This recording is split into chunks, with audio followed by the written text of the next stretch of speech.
Les scies pour tuyaux Exact Pipe Cut disposent d'une interface utilisateur unique et facile à utiliser, développée par Exact Tools.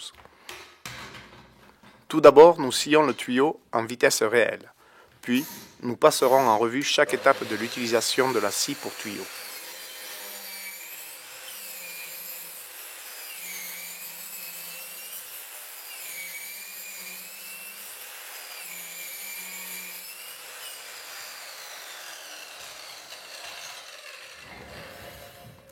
Vérifiez d'abord le fonctionnement des mécanismes mobiles. Le plus important est de s'assurer que le carter de la lame inférieure fonctionne parfaitement. Vérifiez toujours que la partie moteur est en position élevée et que l'indicateur jaune est visible. Étant donné que la lame de la scie est entièrement protégée, on ne peut pas pointer sur la ligne de coupe avec la lame. Il faut pointer à l'aide du rebord de mesure qui est pour les modèles Euro à 20 mm et pour les modèles US à 1 pouce, du véritable point de coupe. Donc, déduire de la longueur souhaitée du tuyau de 20 mm ou de 1 pouce lorsque vous tracez un trait de coupe sur le tuyau. Placez le tuyau à couper sur les supports pour tuyau de manière à ce que, des deux côtés du point de coupe, se trouvent deux supports pour tuyau. Si vous coupez des morceaux courts inférieurs à 10 pouces, il n'est pas nécessaire de soutenir la partie qui chute.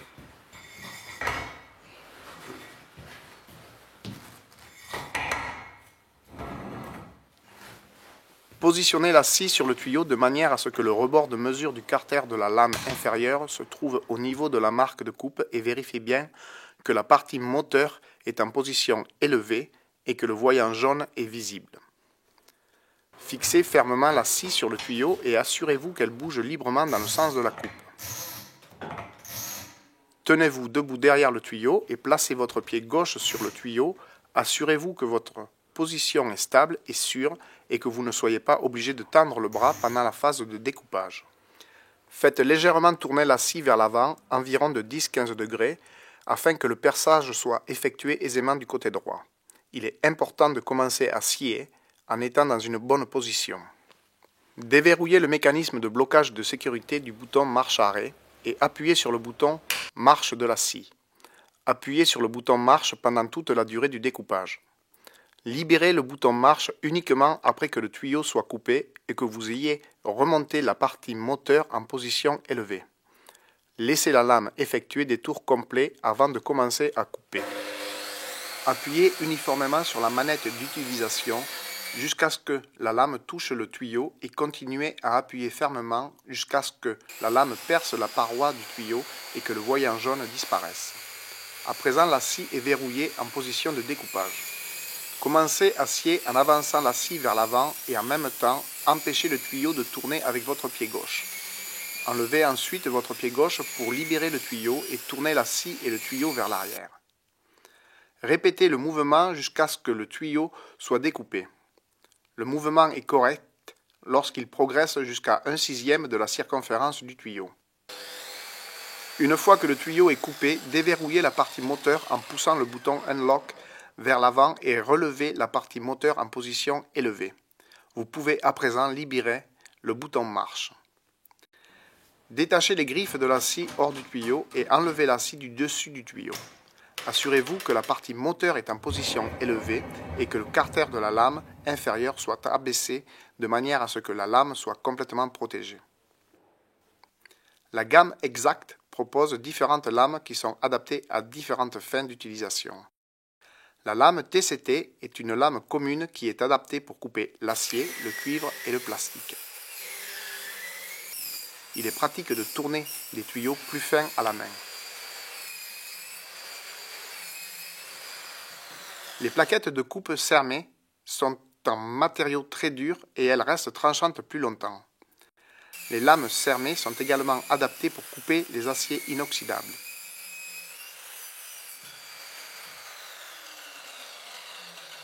Les lames TCT et Cermet peuvent être aiguisées plusieurs fois.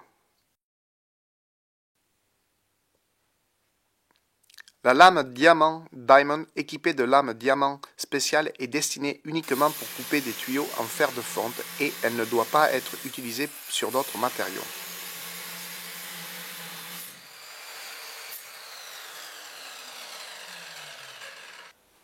Si vous avez scié un tuyau en plastique et que vous avez l'intention de scier du métal, nettoyez toujours la lame avec soin. En coupant du métal, les sciures de plastique fondent et se mettent à brûler. En particulier, les sciures de PVC risquent d'émettre des gaz toxiques en brûlant. Les scies pour tuyaux exacts ont un volant de réglage qui permet d'améliorer le résultat de coupe. Une clé mâle pour 6 pans nécessaire pour effectuer le réglage est fournie avec la scie. Le changement de lame sur les scies pour tuyaux exacts se fait rapidement et aisément. Ouvrez d'abord les vis du couvercle du carter de la lame. Appuyez ensuite sur le verrou de l'arbre et faites tourner simultanément la lame jusqu'à ce que le verrou de l'arbre se place dans son compartiment et bloque la lame. Ouvrez à présent la vis de la lame avec la clé mâle pour 6 pans fournie avec l'appareil. Retirez maintenant la plaque de l'arbre, le collet de la lame et la lame usée. Mettez en place la lame adaptée pour le matériau à découper et vérifiez qu'elle est dans le bon sens. Remettez en place le collet de la lame, la plaque de l'arbre et la vis de la lame. Veillez à ce qu'il ne reste aucune saleté entre les collets. Resserrez bien la vis, mais sans exagération. Si le collet de la lame ou la plaque de l'arbre sont fortement usés, il faut les changer.